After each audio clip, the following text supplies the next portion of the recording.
Righto guys, this tutorial is a quick one on how to do thumbnail images that are enlarged when you roll over the image. So for instance, I've got two pictures here of the same, they're both buttons, and using this on roll off feature and roll over and roll off. Roll over just means hover your cursor over the top of it.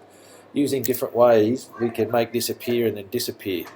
Like a thumbnail. So if I preview that and the page loads up, we have our ball, and when I hover over it, the larger one appears. Okay, and when I roll off, it disappears. So it's pretty straightforward. It's actually really easy to do.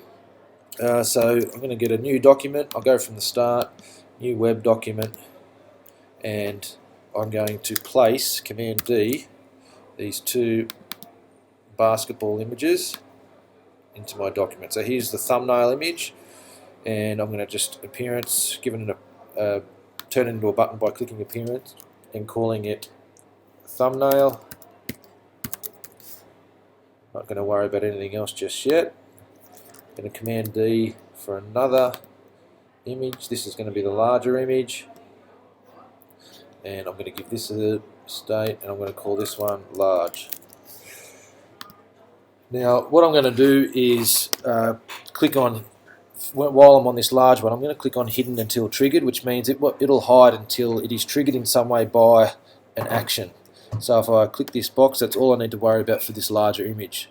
For this smaller image, it's now a button, so whenever I hover over it is what I want. So the event, change this event to on roll over, which is like a hover, and what it's going to do is on roll over, the action will be show hide buttons, and the opens up this little box down here. So at the moment it's waiting for me to either do something when I roll over this to either the large image or the thumbnail. So we're actually going to worry about this large image. So if I click on it once, when I roll over this button, the large one will appear. Okay, and that's pretty straightforward. On roll off, when I go off that, show hide buttons, and this large image, I don't want it to appear, I want it to disappear, which is the red line through the eye.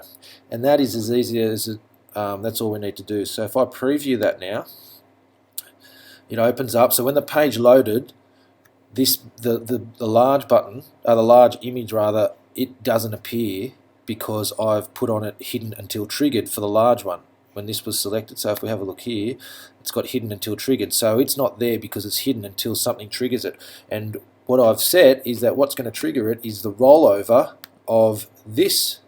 So this is going to trigger it. So when I roll over, it appears, and when I roll off this, it's going to disappear.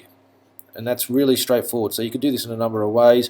You could have small images here with some commands saying roll over for a larger image, and so you'd have a thumbnail here, and when you roll over that, its large picture would appear here. So you could do, how complex is really up to you, but it's a really simple feature which makes the idea of interactive really good for InDesign. That's it.